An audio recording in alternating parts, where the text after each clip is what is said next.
Like this notion that it's going to be easy to be an all-time great in anything. No. I sacrificed my entire childhood to be a great entrepreneur. Just for the record, I have deep-rooted shit. Because I was not a normal child. I worked every day of my fucking life. Just so everybody's, like, I'm happy, but like, I got shit. Everyone has shit. Yeah. Of course, how could you want to be one of the great, how is that, how do people not understand? The difficulties are gonna be there. Everyone's looking at your son right now, who's in America, who's a soccer player, and it's like, oh, lucky, awesome, good for him, all good stuff.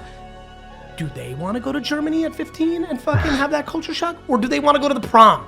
Exactly. Or do they want to hook up with Sally? Or do they with a Visco girl? Or like, what do they want? Like, are you fucking kidding me? Enough. You want to be fucking LeBron? Bleed like LeBron. You want to be Beyonce? Bleed like Beyonce. Mm-hmm. Yeah.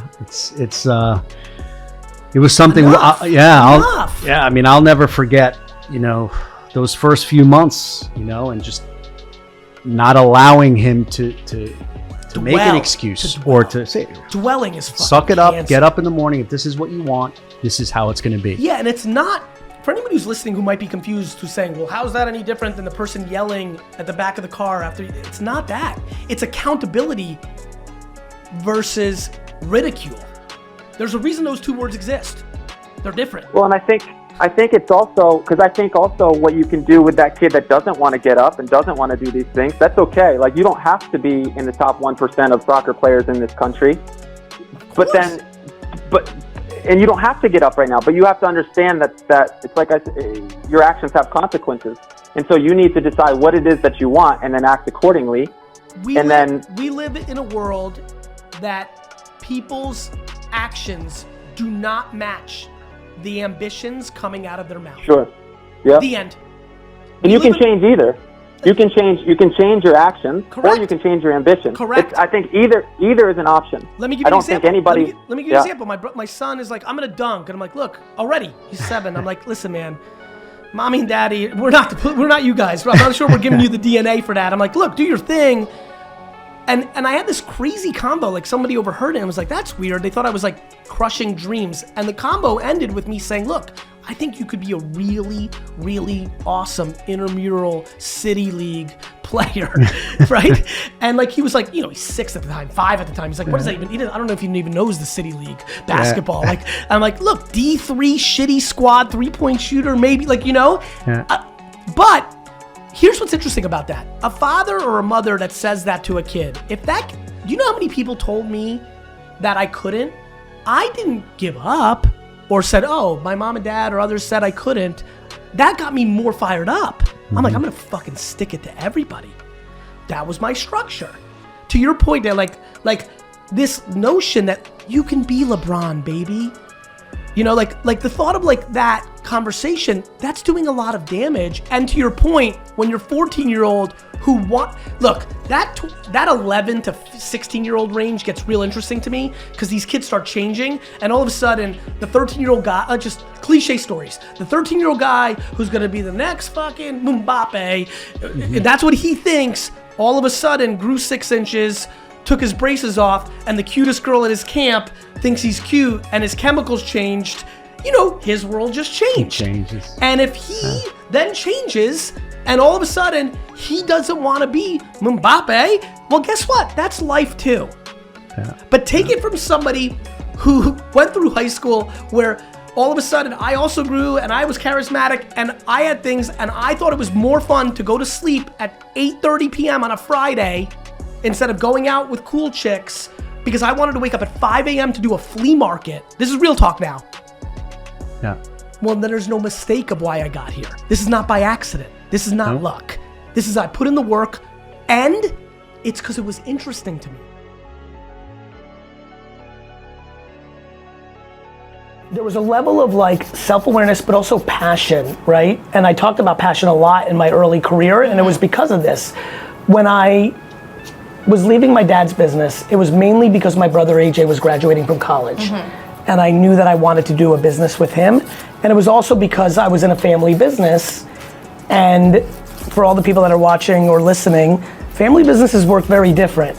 They work like the following. I mean, immigrant family businesses, like the one I was part of, which was you don't get paid a lot, and you only get to own the business when the old man or the old woman die. Right. So I was starting to have these combos with my dad. I was like, Dad, I'm 34 now. Like, I'm starting to be a big boy. And hey, by the way, I've helped build your business from a $4 to a $70 million business.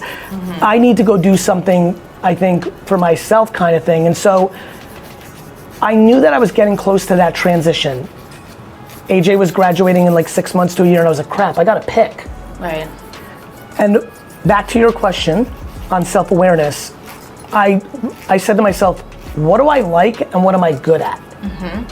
And that pointed to marketing. I built my dad's business, not only because I knew wine or, and I educated myself very real in that. Yeah.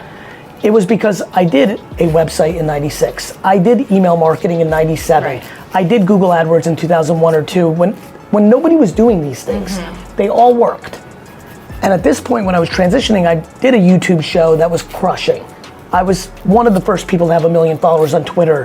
And I was like, hey, I'm good at this, and I like it. Right. When I sold lemonade, I literally sold lemonade as a kid, mainly because I wanted to make the sign.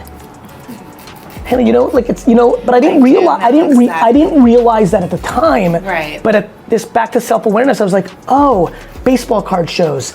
I loved selling baseball cards, but figuring out different ways to sell them was cool. Right. The dollar rack, the spin the wheel, the $9 boxes. So I realized I was a marketer. That was the self-awareness. I realized I liked it because I could have done a wine thing because I knew wine really well, but I knew I liked marketing more than wine, even though I liked wine. And so I think it was just being really aware and willing to think of yourself in a different way. I had never, this is true now, I had never thought of myself as a marketer prior to the year before I started this company. I thought of myself as a businessman. Right. I thought of myself as a salesman, but I never thought of myself as an advertising person. Right. I was just doing what I thought would sell wine.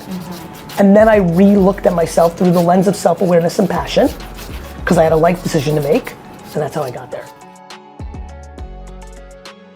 I was such a poor student as a child.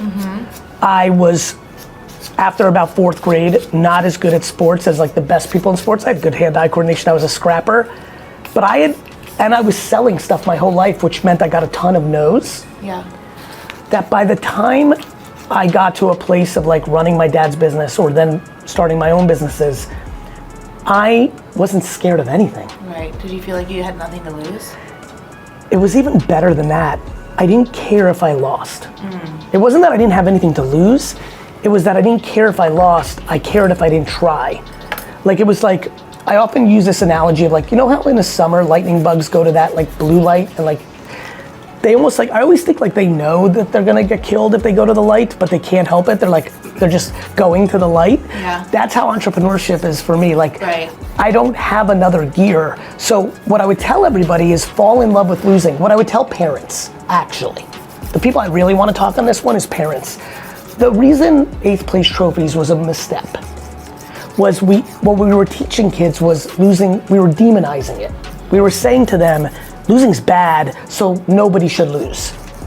And what happened was the young Gen Z generation, the young millennial Gen Z generation was really, unfortunately, not everyone, there's millions of parents that parented differently, but by and large, especially in first world countries, a lot of people today, the age 18 to 32, grew up in a parenting model that believed in 8th place trophies, that believed in delusion, self-esteem building, because I think self-esteem building is the best, but I think it has to be grounded in practicality. Right. Like, Right. if your kid, Inflate it, it can't, right. yeah, like if your kid doesn't have a musical bone in their body, but she loves Beyonce, it's probably a bad idea to tell her she could be Beyonce too. Right. But we lived through that. Right. We're starting to change because I Right. think we're seeing the ramifications. Right. I would argue a lot of things that are most dangerous about society today is far more grounded in some of the theories of modern parenting than it is grounded in social media. And I think we have to start taking on accountability. So what I would tell everybody is the following. What were my fears? None. I've been losing all my life in school, in sports, in like business, like that I was prepared to lose again. Most people aren't prepared to lose again. Most people, the reason so many Ivy League school kids struggle as operators is they weren't accustomed to losing. When I was an investor, I realized, oh, wait a minute. And I'll tell you, it's really funny. Back to some of the movies and some of the stuff, I found that kids that weren't popular, but were Ivy League kids, did better as entrepreneurs than the kind of the lax superstar, the good-looking guy who went to Penn. Like, they just had too much winning. And were scared of losing. And then the problem with a business is there's no judge and jury, it's just the market. There's no teacher, there's no family relationships. It's just the merit of the business. So I would say, I didn't have fear, but I would say to answer your question in a way that I hope brings value, for the parents that are listening right now, the quicker you teach your children that losing is not only bad, but weirdly kind of cool. Like, I'm very depressed right now because the Knicks have lost the last 2 games, okay? I didn't want to bring it up. Yeah, thank you. So I flew home late last night after the game. And like, I'm sad, but secretly, I kind of like it because I like the pain as like it's part of me. And I think more children, more humans need to learn how to be able to deal with adversity and losing. It'll make them happier. I want to be the Pied Piper for people to be more insular with their decision making. That's it. What does that mean? Not mom's opinion, not dad's opinion, not your girlfriend's opinion, boyfriend's, best friend, random people on social media, acquaintances, idols, people you admire. You for you. You for you. At this moment.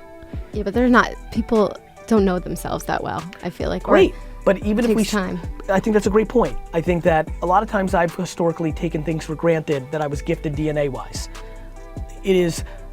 I am only palpable because I have self-awareness. I have such an extroverted personality that if I didn't have good parenting and have a level of equal humility to that, competitive spirit, audacity, confidence, I'd be tougher to consume. But even recognizing that some people on first impact will not consume me well allows me to be thoughtful about my adjectives, my words, how I navigate. I agree with you, but if I'm the Pied Piper of only for you, inevitably the next chess step is for us to start talking more about self-awareness. Do you feel like there were moments in your life where you were able to make bigger leaps in your self-awareness, realizing what you actually cared about so that other people can hear what those are and then like look at them for themselves? Yes, I think when I started putting out wine content and later business content, my inherent intuitive understanding that I need to read all the comments created a very intriguing internal understanding versus an external understanding, even though I was consuming external feedback. By seeing myself through other people's eyes, pro, con, and indifference, it started challenging myself to even have more of an interpersonal, inner voice conversation. And I also have an ambitious streak in me. I have an enormous ambition to be liked. And if you care about that, then you inevitably, it's this very big contradiction where I desperately want to be liked, but at the same token, actually don't give a fuck what anybody thinks. And in that constant tension has created a practice of self-awareness. But you have to care a little bit what somebody thinks. Like there has to be some level of giving. Respect what people think because it's their opinion. Right. But I could never make a decision of my life based on somebody who has no idea who I am. Guys, your mother doesn't know who you are completely. It's true. This is very true though, right? Like if you think about it, right? Like you take the 5 to 7 people that you are closest to on earth, and then there's a bunch of people in the room right now. If you really do this is super interesting to me, and you actually think about what they don't know, how the hell is a friend or an acquaintance or a random comment gonna know what the hell, and that's it. That's real life to me. And so how in the world, in a world where I know that to be true, can I let somebody else dictate my decisions? Because they're not dealing with all the information.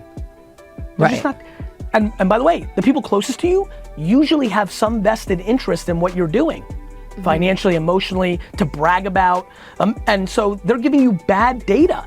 Your parents are giving you bad information because they care about what they're telling their sister about you, what they're saying about you at the country club, what another alpha mom in the neighborhood's gonna post on Instagram about you if you do this thing. They're insecure too. Right. Have you ever looked at a commentary about what you're doing, either good or bad, and thought, I'm taking that to heart, even if it's something? Of course. I love feedback. I just don't blindly, I take pieces of it. Right, you just want to decide what you agree with. Somebody's comment on my Instagram post is based on 1 minute of a clip of a conversation. They don't have the full context of even that conversation, let alone me as a human, so I have to take it with a grain of salt. But it doesn't, just being insular doesn't mean you become delusional and become so self-centered that you can't hear feedback. Well, first, I think we have to have a conversation of what imposter syndrome is. Imposter syndrome is the slang term for insecurity. Like, first we gotta do that. Like, we've made it a cute term that feels kind of like, all right. And I actually think that's a good thing. Like, I don't say that, like, I think insecurity is a power. I think everyone's hiding from it. I think you just need to look it in the face. Like, everyone in this call should be insecure in certain meetings. You're 4 seconds into the game. You're a human being, of course. What I would say is, if you realize that you are in talk about a safe space, I expect very little from all of you, except to try, be good people, and try to learn. I don't need you to get crazy in the meeting and come up with the most profound consumer insight in the history of time. Let me give you something that you can carry with you forever. The other thing that makes people insecure is you want your bosses to like you or think you're good. Here's the good news. As long as you're fully yourself and you have good intent, if you find a place where your bosses don't feel that, you can go somewhere else. It happens within Vayner. As great as Vayner is, and it's great, there's pockets where it's not great because an executive right now has decided they don't like me and this company anymore, and they're not gonna be as nice the next month until we figure it out and try to fix it. You know, like, it's life. Somebody who's the best just had bad news in their personal life, and for the next 3 months, they're not gonna be them same selves in meetings, and they might be a little snippy with you, not because you're bad, but because they found out that their mom has terminal cancer and they haven't been ready to share it with anybody. They're crushed. Life's complicated, you know? But what I can say is stop being insecure because it's not that serious. This is just a job. Like what? I promise you, if all of you get fired 8 jobs in a row, your life is still gonna be epic. We've done a lot of things societally wrong. One of them is we're just taking way too many things way too serious. And so, you know, I just really hope that you realize that, of course, you're gonna have some insecure moments every day at work. You're still learning. Some of you haven't even grasped the thing you're supposed to be learning yet. I'd be insecure as fuck as that if I'm like, I fucking don't understand what this math is, or I'm not really sure what the fuck Gary's saying with all these acronyms, or like I get it. But you're good news, you're 9 seconds in. Nobody here is judging you to master anything. We want to see the intent, the effort, the humanity, and the capacity to continue to build. Do you know what I mean? Yeah. Like, this is why I hate school. Everyone's insecure because you think you need to get an A. There's no fucking A in here.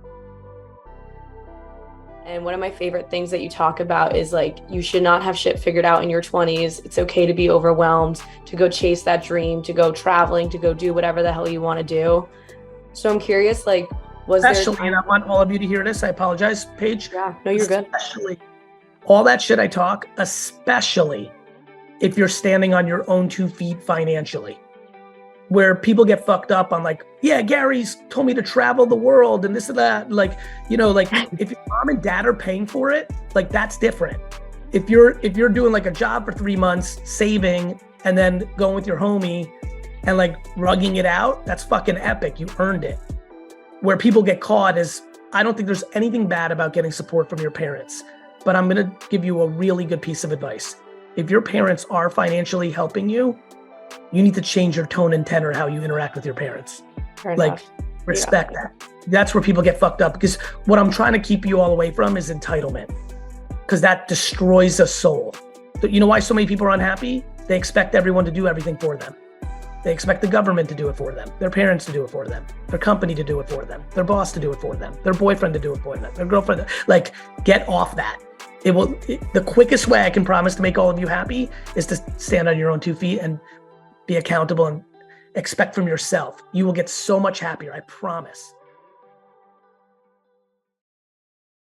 Even if you, and this is not your case because you have too many other things that you're winning on, but let's say for everyone at home right now, even if the one thing that you're known for, the only thing that's seemingly on paper is a win for you in your career, you're not multi-dimensional, like you're just the ice cream man. You have 4 ice cream shops, that's what you're known for, like that's it. And you're at a point where it's not going well. Like maybe somebody's come in and innovated and is beating you up and you're underwater and now you're taking your savings to keep up the business. These are real talks. Yeah. Even for that person, if something's not right, it's only causing an emotional cancer inside of you. The anxiety, the sleepless nights, the passive aggressive ways you're acting with the people around you because you're not happy. Right. It's just a weight. And the reality is even with all the judgment, you've got to get into a place and saying, look, here's the thing that works for me when I do it. Hey, I'm gonna have to take this L. It's really not fun. I don't want to. There's going to be a news cycle, and everybody has a news cycle. Some people only have 4 relatives that are part of the news cycle. Other people have 100 million followers. From Beyonce to Ricky Thompson, who has his mom is the news cycle. That's the only person he even knows. He's an introvert and a hermit, and the only person he even knows who he is and what he's doing is his mom. Everyone has a news cycle where people are gonna have judgment. People are gonna have to say what they say. But actually, I'm gonna give you an interesting answer to this, Hannah, as I've been setting up the answer. Okay. The answer to the question is humility. The reason I can deal with it in stride is because I always, after I think it all the way through, go to this final place. Who gives a shit what the fuck I'm doing? Yeah, you see where this goes? It's really neat. I go through all the things that I was talking about, but where do I end up to why I get to a good place? It's humility. At the end of the day, for all the good things that are going for me in entrepreneur land, when, not if, when I have entrepreneurial failures in the future, what will allow me to do it and make me take it in stride is realizing that I don't mean that much in the world at the end of the day. That cool, there'll be 24 hours on Twitter where people are like, see Gary, you're not as good as you thought you were. Maybe there's a couple people that were disappointed internally of like, man, how did he not pull off? Like he should have been good at selling footballs. Right. Like he likes football, like why did that not work? And what really always gets me there is like humility. I think humility is an incredibly important part of the ingredients that an alpha, an ambitious striver needs to have. I ultimately think like, yeah, there'll be some judgment, but like they'll move on to the next thing the next day. Totally. Totally. Like in a year, are people really gonna be talking about? It's not really. They're gonna move on to, and by the way, I also have a lot of compassion for people that are in the business of gossip and tearing people down. She knows who she is, and she's 47 years old, and she doesn't want to keep growing. But that she wants to keep evolving, and that those are 2 different things. Do you know what I hear when I hear that? Tell me. That's why I wanted to. And I'm 47, so that makes me excited. I'm so in love with this person without knowing them. You know what she's saying? I don't want to judge myself. The nuance of evolving versus growth is when you are in this game of growth, if you watch the people that are most obsessed with it, they're over judging themselves. They're subtly beating themselves up like, I need to be better. I gotta be better. Right. I'm not good at this. I think what she's saying, quick hot take on hearing that, because it really hit me in my chest, because I'm very similar, is I don't want to beat myself up. I think the reason, by the way, back to the last thing, that so many people are judging everyone else is because it starts at home. Right. They're judging themselves. Right. And the way they're dealing with that pain, because they keep beating themselves up, is they deploy it to others. Right. So, you know, when I hear that, that makes sense to me. I think we've got to find a way to be less judgmental on ourselves. But to her point, you always want to evolve. Right.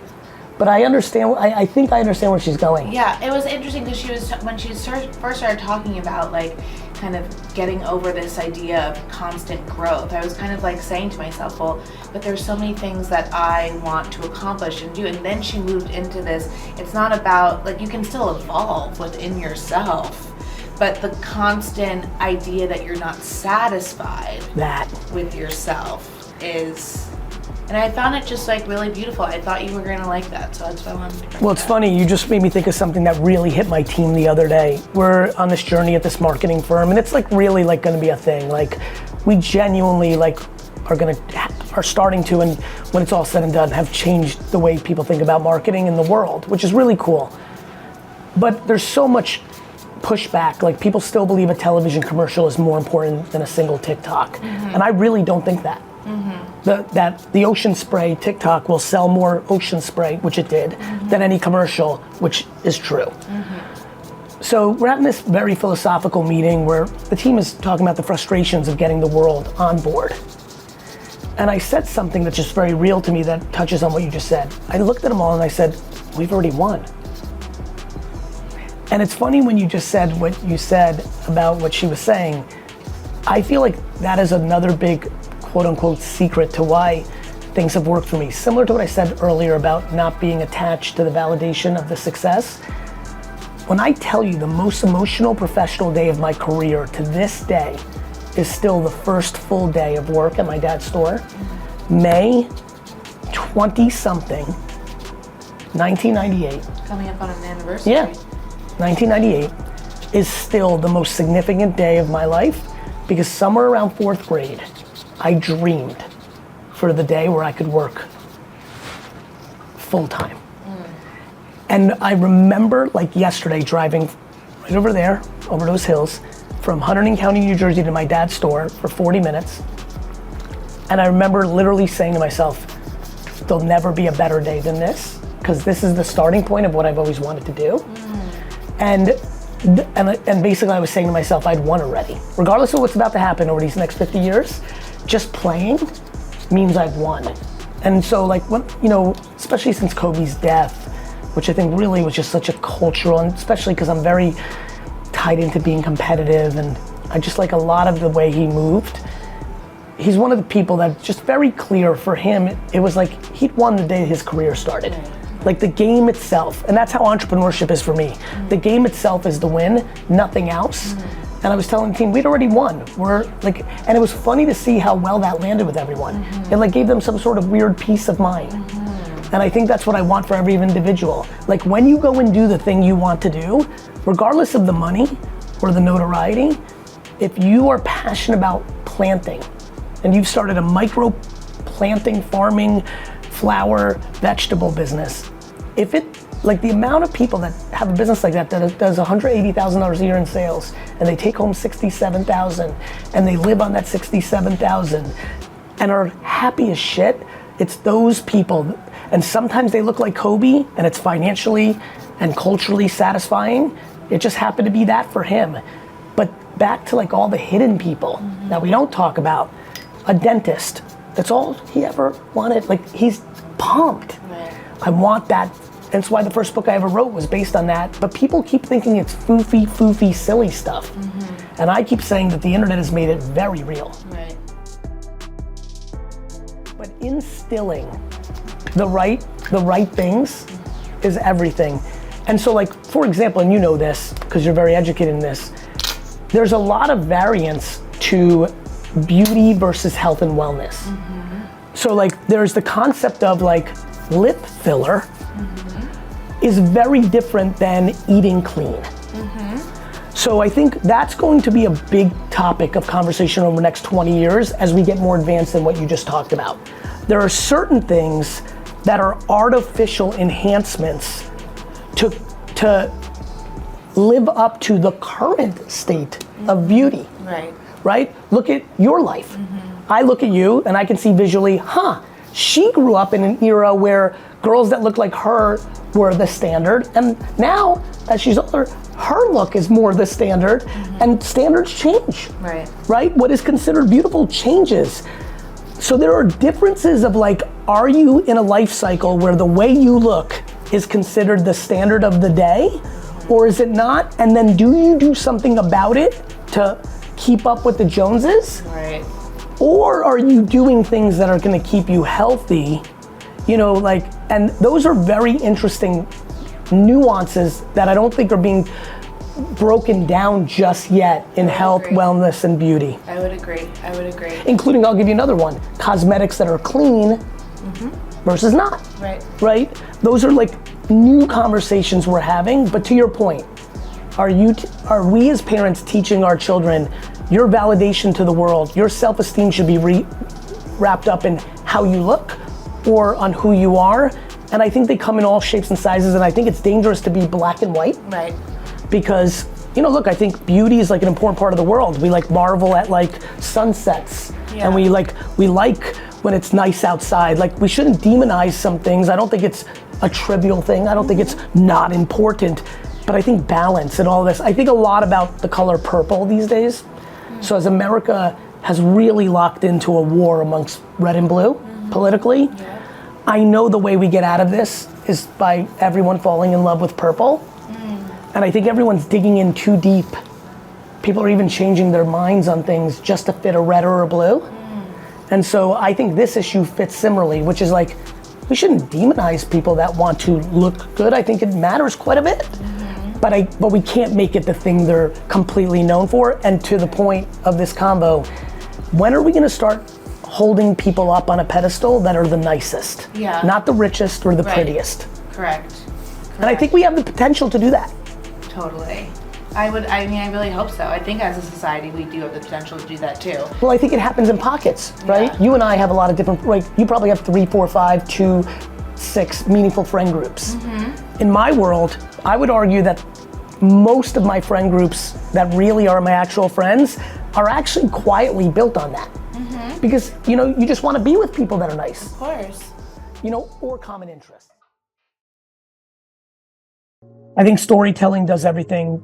Religion is built on stories. Government is based on stories. Movements are based on stories. More and more and more stories. I've gone through a health transformation physically over the last 10 years. It was through stories and education, understanding protein and carbs and fascia and soft tissue and just a million different things. And a lot of that education came through contemporary channels and the new world we live in. I think that for a lot of people, health starts here, right? Self-esteem is something I have a huge passion about. Accepting your vulnerabilities and being accountable to knowing you can fix them. And so I think it's storytelling, my friend, which is what's so beautiful about this industry. This room is filled with people that are actual storytellers or managed storytellers, and stories make the world go round. It is how everybody makes decisions. A lot of our geopolitics right now are based on storytelling and distribution, and everybody here can make a huge impact if they understand the contemporary framework of distribution and then how to do creative within it. And so I think that's your mission. I think it's my mission. I think it's the wonderful lady that spoke about the environment. It's her mission. I think all of us should be accountable to be as good at storytelling where the attention actually is. And I think the things we want to happen will then happen. And so for you, it's how do you make videos, pictures, and audio in Spotify, YouTube, Facebook, Twitter, Instagram, Snapchat, YouTube, TikTok.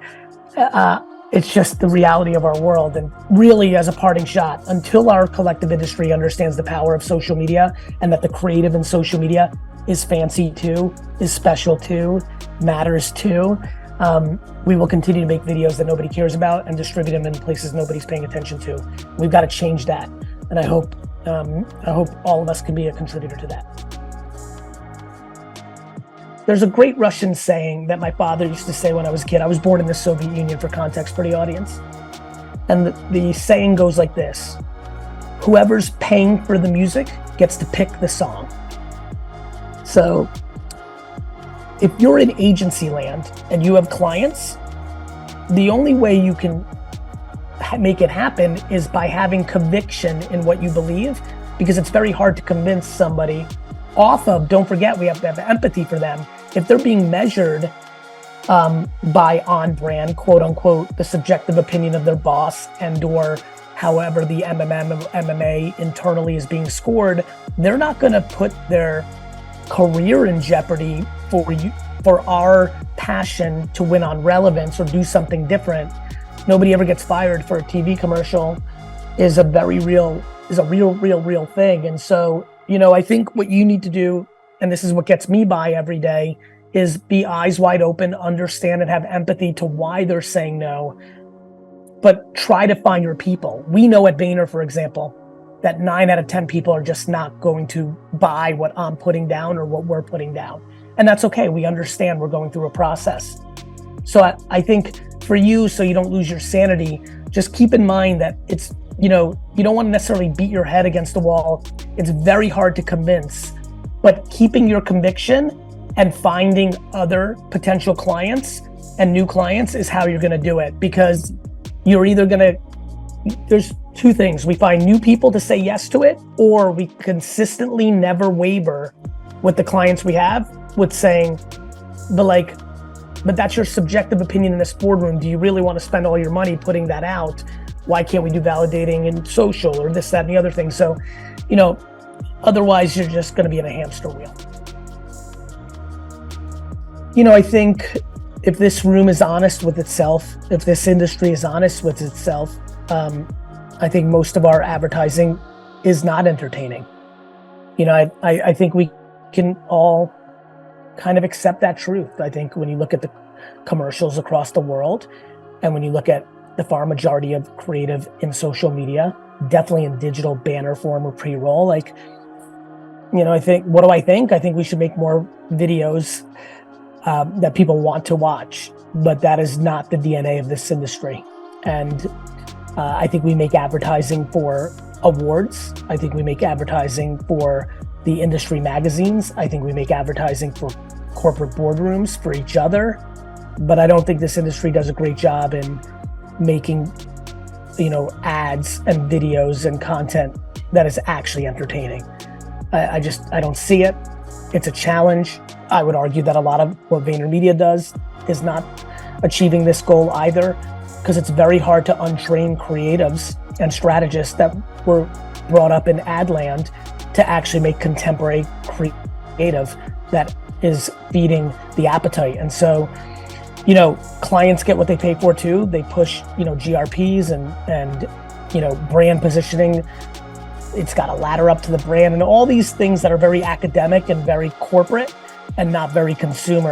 And I think our industry needs to really face these truths. And I'd like to see that happen.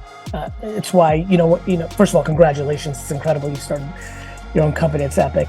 I'm cheering for you. And I think for me, I'm surprised by the industry's incredible capacity to be tone deaf to what people want to watch. And I hope we do better, starting at VaynerMedia and hopefully the rest of the industry. I think my creative process is paying attention to people and then reverse engineering what I sense they're interested in.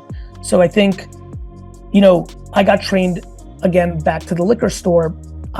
But even before then, when I did sports card shows and sold lemonade, I would do a lot of people watching. I would try to figure out what tree or pole to put my lemonade stand sign on. And at trade shows, selling baseball cards and soccer cards and football cards, and I would walk around the show for an hour and try to listen to what people were talking about. So my creative style starts from not what idea do I want, but what do I sense people care about, which is why I fell in love with social media 15 years ago.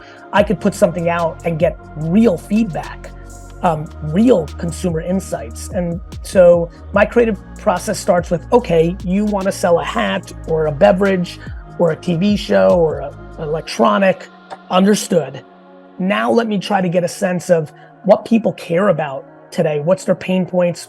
What's happening in popular culture? Where is their attention? Not potential reach, but actualized reach.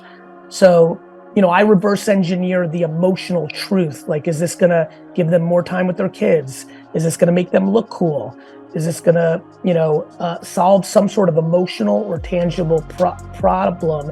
And then I try to communicate in that way. And so for me, the answer, that's a long-winded answer to say I reverse engineer the current pulse of the consumer segmentations I'm trying to sell to. Previously spoken about the role of 15-minute meetings in life and how you don't go above 15-minute meetings. I've had a small amount of success getting my organization from 1 hour meetings down to 15-minute meetings and half an hour down to 20-minute meetings. How do you get them further? How do you get all of your work done in 15-minute meetings? So a couple things. It's not that I have plenty of 30s and hours. It's that many of my meetings are 15 minutes, right? And that's because I'm in my business day to day. I have a lot of continuity with my employees. We're able to move quickly. I think it's been fun to watch my organization.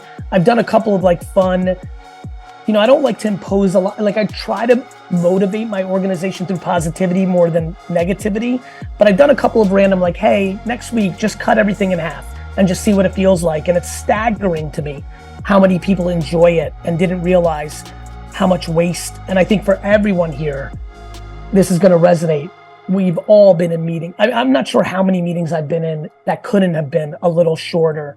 And I've had unlimited meetings not get reconciled within the time we've allocated.